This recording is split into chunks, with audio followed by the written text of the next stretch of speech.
Uttarakhand PGT chemistry की जो classes हैं उनमें कंटिन्यूएशन में हम आपके सामने कुछ प्रीवियस ईयर के क्वेश्चंस लेकर के आए हैं और बहुत ही इम्पॉर्टेंट क्वेश्चन हैं।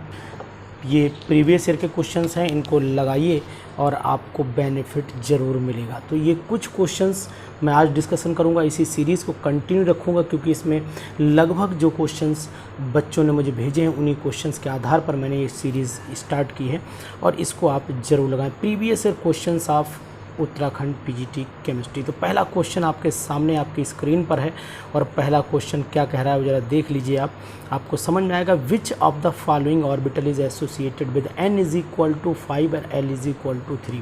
तो आप जान रहे होंगे कि l की वैल्यू जब 3 होती है तो l की वैल्यू 3 किसके लिए होती है, f के लिए होती है। तो सिंपल सी बात है कि ये nf मतलब ये 5f बन जाएगा। तो which of one of the following statement about the 3d orbital is correct. कौन सा होना चाहिए कि सबसे बात ये कि energy of all the 5d orbitals are same. ये डीजनरेट एनर्जी लेवल कहलाते हैं, डीजनरेट एनर्जी लेवल के नाम से जाने जाते हैं। डीजनरेट का मतलब इक्वल एनर्जी होती है, यही स्टेटमेंट करेक्ट है, मतलब इसका आंसर फिर सी सही होता है। The effective nuclear charge realized by the 1s electron of the helium atom. Helium atom का 1s इलेक्ट्रॉन जो चार्ज रियलाइज करता है उसको क्या बोलते हैं, ज़रा उसको भी हम लोग देख लेते हैं। यहाँ साइड में मैं आपको बताता हूँ कि Z effective Zeff is equal to होता है आपका जेड माइनस सिग्मा होता है। जेड जो हीलियम के लिए वो 2 है और सिग्मा की वैल्यू हीलियम के लिए 0.30 हो जाती है। इसको घटा दीजिए 1.70 आ जाएगा, यानी कि आंसर आपका डी हो जाता है। तो जेफ बहुत ही इंपॉर्टेंट क्वेश्चन था ये। The total number of orbitals in an associated with principal quantum number 4, यानी प्रिंसिपल क्वांटम नंबर अगर 4 दे रखा, टोटल नंबर ऑफ ऑर्बिटल्स क्या होती है, total number of orbitals n square के बराबर होती है, यानी कि 16 ऑर्बिटल हो जाएंगी। और अगर इलेक्ट्रॉन टोटल पूछा जाता तो 2n स्क्वायर कर देते, मतलब 32 इलेक्ट्रॉन्स हो जाते इसमें। तो चूँकि ऑर्बिटल ही पूछिए नंबर ऑफ ऑर्बिटल्स, तो ये सी लगेगा इसमें ऑप्शन। इसके बाद 5th क्वेश्चन कह रहा है कि the 4 elements A B C and D have the following atomic number. A का एटॉमिक नंबर 3 है, बी का 8 है, सी का 10 है, डी का 6 है। तो which of the following would have the highest ionization enthalpy. तो यहाँ पर मैं क्या करता हूँ, ए का लिखता हूँ 1s2, ये हो जाएगा 3 का जो होगा वो 1s2 और 2s1, यानी कि यहाँ पर 1 इलेक्ट्रॉन है आउटर मोस्ट में। 8 वाले में 1s2 2s2 1s2 हो जाएगा, 2s2 हो जाएगा और 2p4 हो जाएगा।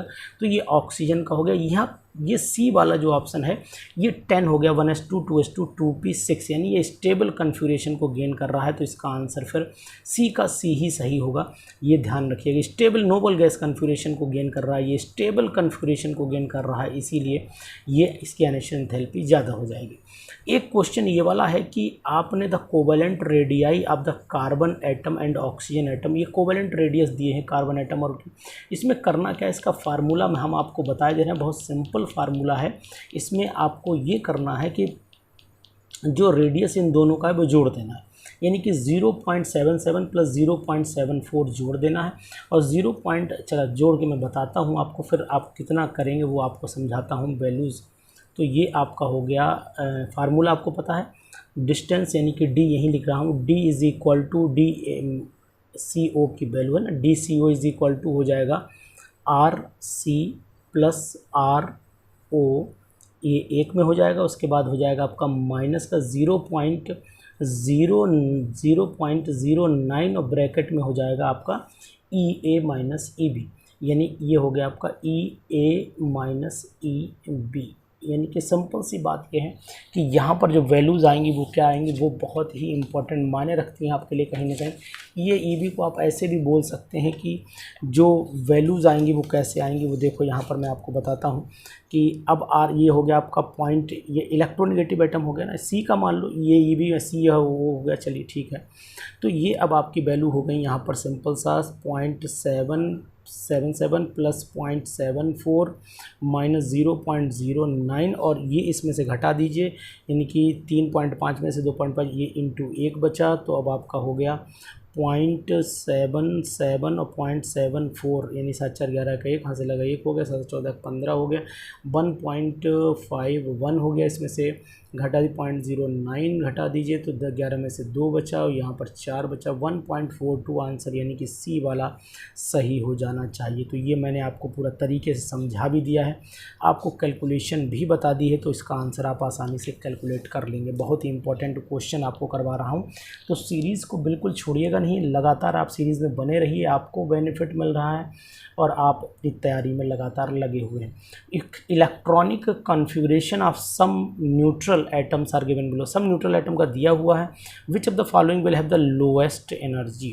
तो ये बताइए कि सबसे ईजिली जो है वो जनाब यही इलेक्ट्रॉन तो निकलेगा जो ये 3s1 वाला है, और 3s1 वाले की ही आयनेशन एंथैल्पी कम हो जाएगी क्योंकि it can be easily released, ये आसानी से रिलीज़ हो सकता है। तो 7th वाला आंसर भी आपको पता लग गया। विच of the following factors affect the ionisation enthalpy. आप तो न्यूक्लियर चार्ज भी इफेक्ट करता है भाई, न्यूक्लियर चार्ज बढ़ेगा तो आयनेशन एंथैल्पी जो होती है वो इलेक्ट्रॉन निकालने में ज़्यादा एनर्जी चाहिए होती है। एटॉमिक साइज भी बढ़ता है तो आयनेशन एंथैल्पी घट जाती है। शील्डिंग इफेक्ट ये भी इफेक्ट करता है। तो ऑल द फैक्टर्स पे आप टिक कर देंगे। The electron negativity of chlorine beryllium, इतना ये सब दे रखा है, इसकी डेल्टा HF, ये बहुत ही इंपॉर्टेंट क्वेश्चन। इसका आंसर क्या आएगा वो पहले निकालते हैं पूरा, इसको मैं फार्मूले के हिसाब से आपको बताने की कोशिश करूँगा। देखिए यहाँ पर क्या है, मेरे पास जगह थोड़ी सी कम है, इसलिए क्या करता हूँ यहाँ पर पहले मैं आपको फार्मूला बताता हूँ, थोड़ा सा आपको तिरछा लिखना पड़ेगा। फार्मूला होता है इसका डेल्टा,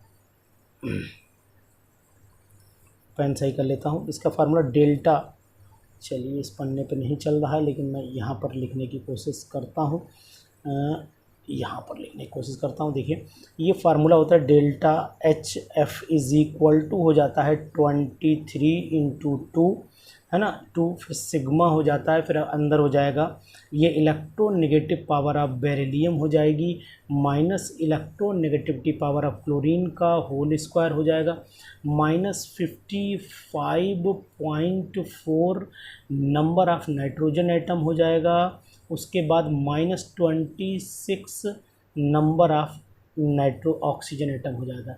तो ये चीज़ आपको ध्यान रखनी पड़ेगी। तो ना तो इसमें ऑक्सीजन है ना ही इसमें नाइट्रोजन है, तो ये वैल्यू तो आपकी ज़ीरो हो गई। तो जो हमारे पास बचा वो केवल कितना बचा, यानी कि वो हमारे पास में बचा है कि ये इतना हिस्सा हमारे पास में बचा ये।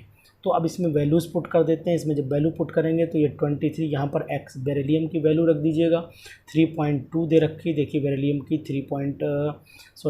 क्लोरीन की 3.1 है, क्लोरीन की 3.1 रख दीजिएगा, बेरिलियम की 1.5 रख दीजिएगा, इस दोनों की वैल्यूज़ रख दीजिएगा। वैल्यू रखने के बाद उसका स्क्वायर सॉल्व कर लीजिएगा, जो भी आंसर आएगा लगभग मेरे हिसाब से जो आंसर आना चाहिए वो 117 के आसपास आना चाहिए। आप इसको एक बार चेक करिए, मैंने कैलकुलेशन की है वो लगभग 1 पॉइंट, यानी कि चलो कर लेते हैं एक बार, ऐसा करते हैं, ये हो जाता है 23 × 2, ये 46 हो जाएगा, ये 46 हो गया। और आपका बेरिलियम इसके दोनों का घटा लेते हैं, यानी 3.1 में से 1.5 घटा देते हैं, 11 में से 5 गया 6 बचा, ये बचा आपका 2 में से 1.6 बचा, 1.6 का जगह स्क्वायर करेंगे 2.25 आ जाएगा, तो इंटू 2.56 हो जाता है। इसकी मल्टीप्लाई मैंने कर रखी 117, हाँ ठीक है यही आएगा आंसर, आप इसको चेक करिएगा। नेक्स्ट क्वेश्चन नंबर पहुँचते हैं 10 पे पहुँचते हैं कि the molecular geometry of the iodine ICl5। अगर ICl5 की मॉलिकुलर ज्योमेट्री आप बनाना चाहते हैं तो ये बन जाती है, बीच में I को बिठा दीजिए, ऐसे कर दीजिए, ऐसे कर दिए, और Cl एक यहाँ लगा देना, एक यहाँ लगा देना, बाकी Cl आपको 5 यहाँ पर लगाने, तो पेंटागोनल बाईपिरामिडल हो जाती है, यानी कि सी ऑप्शन जाएगा। Total number of anti bonding और इलेक्ट्रॉन्स O2 नेगेटिव में बहुत ही सिंपल क्वेश्चन है कि total number of anti bonding electron कितने होंगे। तो total number of anti bonding electron मतलब हम इसका इलेक्ट्रॉनिक कन्फिग्रेशन लिखते हैं ऑक्सीजन का, तो ऑक्सीजन का हो जाता है sigma 1s2 sigma star 1s2 sigma 2s2 sigma star 2s2 हो जाता है, फिर सिग्मा 2pz2 हो जाता है, फिर pi 2px is equal to pi 2py22 इसमें हो गए, फिर pi star 2px is equal to pi star 2p Y, यहाँ पर हो गया आपका 2 2 4, यहाँ 1 1 हो गया। अब यहाँ हो जाते हैं 2 2 4 2 6 2 8 10 2 12 14 16 हो गया, यानी कि O2 नेगेटिव, तो यहाँ भी 2 2 कर देते हैं। तो 2 2 4 ये हो गए, 2 6 और 2 8 इलेक्ट्रॉन इसमें आ जाने, डी इसका आंसर जाना चाहिए। 11 का आंसर जो है वो डी जाना चाहिए, क्योंकि 8 इलेक्ट्रॉन फिर से काउंट कर लीजिए, O2 नेगेटिव है तो यहाँ 2 ये हो गए, यदि O2 डाई नेगेटिव है ना, O2 मतलब 8 दूनी 16 हो गए ना, और 2 18, तो 2 2 4 ये हो गए, और 2 6 और 2 6 और 2 8, ठीक है 80 आएगा, पक्का है 80 आएगा, फिर भी आपको लगे तो बताइएगा जरूर। इसके बाद नेक्स्ट क्वेश्चन, नेक्स्ट सीरीज़ में हम चलते हैं। नेक्स्ट क्वेश्चन क्या है, ये तो हिंदी वाले क्वेश्चंस आ गए, इसी के कंटिन्यूएशन में आपको ये इंग्लिश वाले क्वेश्चन आ गए। इनमें कुछ क्वेश्चंस आप भी करिएगा, इसमें कुछ क्वेश्चन मैं आपको बताऊँगा, ज़रा देख लेते हैं आप कि क्वेश्चन नंबर 12 क्या कहता है। क्वेश्चन नंबर 12 ये कहता है कि भाई कि H2S H2TE the central atom involve sp3 hybridization but the bond angle varies, bond angle ऊपर से नीचे आने पर डिक्रीज करता है, तो सबसे ज़्यादा बॉन्ड एंगल वाटर का होगा, उससे कम H2S का होगा, तो जो इंक्रीजिंग बॉन्ड एंगल का ऑर्डर है वो मेरे हिसाब से फिर 12 का आंसर फिर डी होना चाहिए, कि सबसे कम इसका उससे ज़्यादा एंड सो ऑन। ऊपर से नीचे आने पर बॉन्ड एंगल डिक्रीज़ करता है, क्योंकि लोन पेयर रिपल्सन ज़्यादा हो जाता है। ये लोन पेयर रिपल्सन जब ज़्यादा हो जाएगा तो लोन पेयर बॉन्ड पेयर को नीचे की तरफ दबा देगा, बॉन्ड एंगल घट जाता है।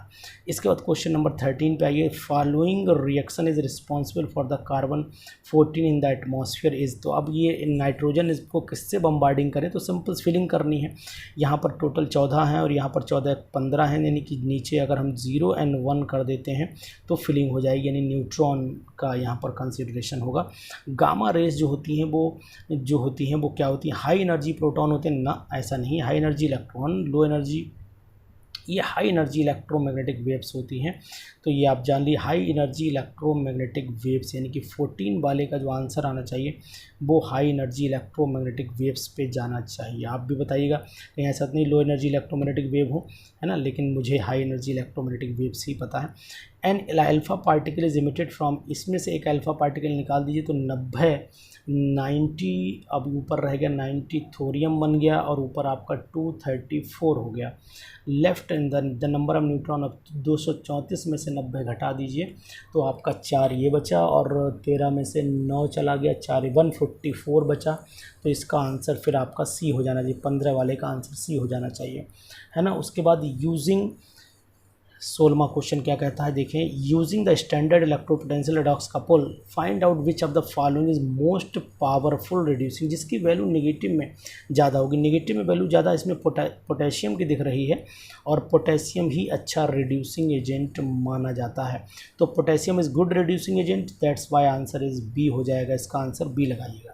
17वां क्वेश्चन कह रहा है कि अमोनिया ने ऑक्सीजन से रिएक्शन क्या बना लिया, the above reaction the oxidation number of nitrogen changes, तो इसमें अमोनिया वाले में तो आपका हो जाता है कि ये हाइड्राइड है नाइट्रोजन का, यानी कि यहाँ पर नाइट्रोजन का ऑक्सीडेशन स्टेट हो जाता है -3, और एनो वालों में हो जाता है +2 हो जाता है, क्योंकि भाई एनो का अगर निकालेंगे तो ऑक्सीजन का -2 हो गया, एन का x +2 आ जाएगा, तो यहाँ पर -2 से +2, यानी कि डी ऑप्शन में जाना चाहिए।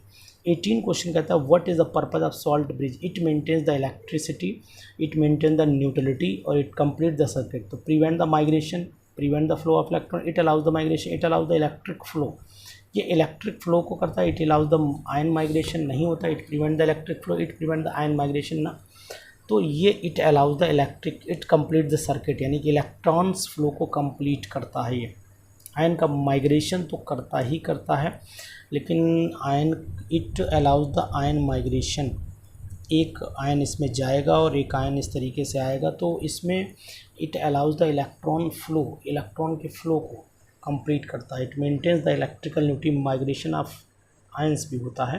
तो 18 वाले का क्वेश्चन एग्जैक्ट आंसर तो यही होना चाहिए, लेकिन कुछ कन्फ्यूज़न यहाँ भी क्रिएट हो रहा है, लेकिन ना, आप it allows the electric flow ही करिएगा, क्योंकि सर्किट कंप्लीट नहीं होगा तो इलेक्ट्रॉन फ्लो नहीं हो पाएंगे, ए को ही ऑप्शन बनाइएगा आप, सी को नहीं बनाइएगा।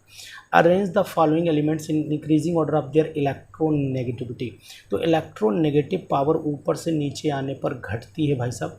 तो इलेक्ट्रोनेगेटिव पावर जब ऊपर से नीचे आने पर घटेगी तो फिर सीजियम की इलेक्ट्रोनेगेटिव पावर सबसे कम, उससे ज़्यादा जो होगी वो सीजियम, उसके बाद सबसे ज़्यादा किसकी दे रखी इलेक्ट्रोनेगेटिव, लिथियम। तो सही है, तो लिथियम, उसका सोडियम, पोटेशियम, सीजियम, यही आएगा आंसर, बी ही आंसर आएगा, increasing order of electronegative power. तो इलेक्ट्रोनेगेटिव पावर ऊपर से नीचे आने पर डिक्रीज करती है। Which of the following oxide is amphoteric. कौन सा ऑक्साइड एम्फोटेरिक है? तो बेरिलियम का ऑक्साइड एम्फोटेरिक माना जाता है। ये आपको Al2O3 है, BeO है, ZnO, ये सब एम्फोटेरिक में आते हैं।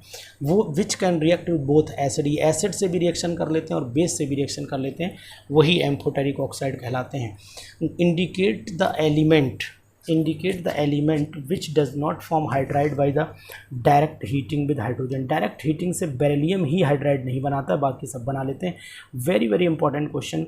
ट्रांस यूरेनियम एलिमेंट्स कौन से होते हैं? तो आप जानते हैं कि ट्रांस यूरेनियम एलिमेंट जो होते हैं, यूरेनियम के बाद वाले एलिमेंट, F ब्लॉक के एलिमेंट ट्रांस यूरेनियम एलिमेंट कहलाते हैं। तो ये बात आप ध्यान में रखिएगा। तो ये मैंने अभी क्वेश्चंस आपको कुछ करा दिए हैं। ये क्वेश्चन मैंने लगभग 22 तक ले गया हूँ और इसके आगे भी कंटिन्यू रखूँगा सीरीज़ को, यानी कि ये क्वेश्चन मैंने अभी 22 तक कराए, इसके बाद की सीरीज़ मैं आपको भेजूँगा। तो ये क्वेश्चन आपको कैसी लगी आपको ये सीरीज़? ये प्रीवियस ईयर क्वेश्चन हैं जो मैंने डाउनलोड किए हुए हैं और इनको आप तक पहुंचा रहा हूं, तो इनको लगाइए ज़रूर, आपको मदद एग्ज़ाम में ज़रूर मिलेगी। Thank you, good day, good night, bye bye.